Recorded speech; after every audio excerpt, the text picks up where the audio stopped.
College of principal சிவாசி இதில் இருக்கக்கூடிய இடத்துல தான் தமிழ்நாடு ஆசிரியர் பல்கலைக்கழகம் என்றது இருக்கும். எம்பளம், அவங்களுடைய எம்பளம் இருக்கும். இதில் மிக முக்கியமானது என்னென்னா ரிஜிஸ்டர் நம்பர். இந்த ரிஜிஸ்டர் நம்பர் 13102 அப்படி என்பது நம்ம கல்லூரியினோட அந்த கோடு. 25ங்கிறது நீங்கள் சேர்ந்த வருடம். பிடிங்கிறது பிஎட். இந்த கடைசி 3 நம்பர் 001ங்கிறது முதல் நபர் யாரோ அவங்க அல்ஃபபெட் படி நம்பர் இருக்கும். அப்போ இந்த 13102 25 பிடி 001 மிக சரியாக எழுதணும். கடைசி 3 நம்பர் மிக முக்கியம். நீங்கள் சரியாக எழுதலைன்னா பேப்பர் திருத்தினாலும் மார்க் என்ட்ராகாது. உங்களுக்கு ரிசல்ட் வந்து வருவதற்கு சிரமங்கள் ஏற்படலாம். அதனால் கொஞ்சம் கவனமாக நிரப்பணும். அடுத்து வந்து பார்த்திங்க அப்படின்னா அதுக்கு நேராக நீங்கள் நிரப்புறது போடி டிஎன்பிஎஸ்சி இந்த மாதிரி பங்கெடுத்துருப்பீங்க. அது மாதிரி ஷேட் பண்ணணும். 1 3 1க்கு நேரம் 1 3க்கு நேரம் 3 1க்கு நேரம் 1 0 2 2 5 பிடி 001 கரெக்டாக ஷேட் பண்ணணும். உங்களுக்கு தெரியறதுக்காக ப்ரௌன் கலர் போட்டிருக்கோம். நீங்கள் என்னது நல்லா பால் பாயிண்ட் பென்னில் நிரப்பணும், மறந்துடக்கூடாது. பேனால் நீங்கள் பரிச்சு எழுதினாலும் பால் பாயிண்ட் பென்னில் ப்ளூ கலரில் நீங்கள் என்ன பண்ணணும், இல்லைன்னா பிளாக் கலரில் நீங்கள் ஷேட் பண்ணணும், மறந்துடக்கூடாது. இந்த பக்கத்தையே பால் பாயிண்ட் பென்னில் தான் எழுதணும். ஏன் அப்படின்னா இங்கே A4 ஷீட் பேப்பர் கொடுப்பாங்க, அங்கே வந்து கொஞ்சம் ஷைனிங் ஷீட்டாக இருக்கும். அப்போ அந்த பால் பாயிண்ட் பெண்ணை வச்சு பண்ணும்போது தான் உங்களுக்கு நன்றாக இருக்கும். அடுத்து கொஷின் பேப்பர் நம்பர். இந்த கொஷின் பேப்பர் நம்பர் பார்த்திங்கன்னா B2528ன்னு இருக்குது. இது ஒரு டம்மி நம்பர். இது கொஷின் பேப்பரில் மேலே லெஃப்ட் சைடு மேலே இருக்கும். லெஃப்ட் சைடு மேலே இருக்கும் கார்னரில் B2528ங்கிறது ஒரு டம்மியாக போட்டிருக்கோம். உங்கள் கொஷின் பேப்பர் ஒவ்வொரு பரீட்சைக்கும் மாறும். அது என்னங்கிறத பார்த்து மிகச்சரியாக எழுதி அதையும் ஷேர் பண்ணணும். B2522. அடுத்து என்னது பிஎட் டிகிரி. பிஎட் டிகிரியில் பிஎட்டுங்கிறத ஷேர் பண்ணணும். இதே மாதிரி தான் நீங்கள் இந்த ரிஜிஸ்டர் நம்பர் கொஷின் நம்பரையும் ஷேர் பண்ணியிருக்கணும். அப்படி நல்லா கரெக்டாக ரவுண்டாக பக்காவாக பண்ணணும். அடுத்து வந்து பார்த்தீங்க அப்படின்னா காலேஜ் கோடு 13102 அது மாறாது. அடுத்து எக்ஸாம், ஒவ்வொரு எக்ஸாமுக்கும் இந்த சப்ஜெக்ட் கோடு மாறும். ஃபஸ்ட்டு எக்ஸாம் சைக்காலஜினால BD1 EP. BDங்கிறது B8, 1 அப்படிங்கிறது ஃபஸ்ட் செமஸ்டர், EPனா எஜுகேஷ்னல் சைக்காலஜி. இது ஒவ்வொரு சப்ஜெக்ட்டுக்கும் மாறும். எக்ஸாம் சென்டர் கோடு ஒரு டம்மியாக கொடுத்துருக்காங்க. அது எக்ஸாம் சென்டர் கோடு உங்கள் ஹால் டிக்கெட்டில் இருக்கும், அதை பார்த்து நிரப்பணும்.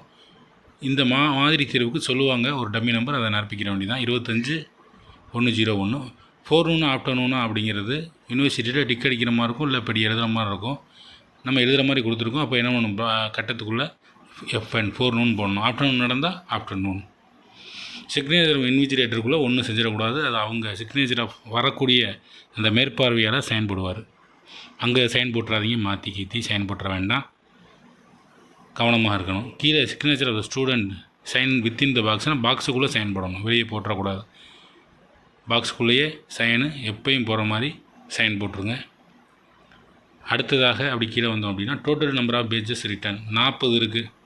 இந்த 40 வந்து 40 பக்கம்னால 40ன்னு போட்டிருக்கோம். நீங்கள் 40ம் எழுதணும், பக்கம் எழுதணும். 35க்கு மேலே கூடுமான வரைக்கும் இருந்தால்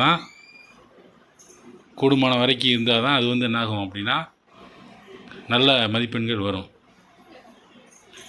டேட் ஆஃப் எக்ஸாமினேஷன் 28/1/2026 மாதிரி தேர்வு மொதல் எக்ஸாம் நடக்க இருக்குது. அன்றைக்கி பார்த்துங்க. ஸ்பெசிமென் சீஃப் சூப்பரிண்டென்டென்ட் சிக்னேச்சர் வந்து பார்த்திங்கன்னா நம்ம கல்லூரியில் முதல்வர் சாரோட சீல் வச்சுருப்பாங்க. யூனிவர்சிட்டியில் யார் சீஃப் சூப்பரிண்டென்ட் அவங்க சீல் இருக்கும், அது ஒன்றும் பண்ண தேவையில்ல. கீழே பிஎட் இருக்குது. அந்த பிஎட்டை வந்து கரெக்டாக என்ன பண்ணணும், டிக் அடிக்கணும். அடுத்து வந்து பார்த்திங்கன்னா 28/01/2026 அந்த டேட் வந்து ஆல்ரெடி இருக்கும். அது வந்து என்ன ஆகுது, நம்ம பார்த்து எழுத போகிறோம். BD1 EP அதுவும் இருக்கும். சைக்காலஜி, எஜுகேஷன் சைக்காலஜிங்கிறது முழுமையாக எழுதணும். உளவியல் அப்படின்னு மட்டும் எழுதக்கூடாது, முழுமையாக எஜுகேஷன் சைக்காலஜி என்று எழுதணும். Total number of pages written 40னா 40 பக்கம்னா 40, 35 பக்கம் 35, 25 பக்கம்னா 25 சரியாக மேலேயும் கீழே ஃபில் பண்ணியிருக்கணும், மறந்துடாதீங்க. ஒரு டைம் நல்லா எக்ஸாம் எழுதிட்டு, அதாவது என்னது எல்லாத்தையும் ஃபில் பண்ணிட்டு ஒரு தடவை வெரிஃபை பண்ணிவிட்டு உள்ளே எழுதுங்க. உள்ளே எழுதுறதோட வெளியே எழுதுறது ரொம்ப முக்கியம். அடுத்து வந்து பார்த்திங்கன்னா கீழே இருக்கும். அந்த கீழே காலத்தை நீங்கள் தொட வேண்டாம், அதான் கிராஸ் போட்டிருக்கோம். இது வந்து எக்ஸாமினர் கூடியது. பேப்பர் திருத்துறவங்க பேராசிரியர்கள் அவங்க மார்க் போடுவாங்க ஒவ்வொரு நம்பருக்கு நேராக பார்த்து. இப்போ மாதிரி தேர்வுலையும் அது மாதிரி தான் என்ன பண்ணுவாங்க அப்படின்னா மார்க் போட்டிருப்பாங்க. உள்ளே திருத்த மாட்டாங்க, வெளியே மட்டும் மார்க் போட்டிருப்பாங்க. அது மாதிரி இருக்கும். சில பேர் என்ன பண்ணுறாங்க அப்படின்னா கீழே இருக்கக்கூடிய இந்த signature of examiner, name of எக்ஸாமினரில் அவங்க பேர் எழுதிடுறாங்க. அப்படி எழுதிடக்கூடாது, ரொம்ப கவனமாக இருக்கணும். இங்கே அவங்களுக்கு வேலையே இல்லை, மேலே மட்டும்தான் அவங்களுக்கு ஒர்க்கு.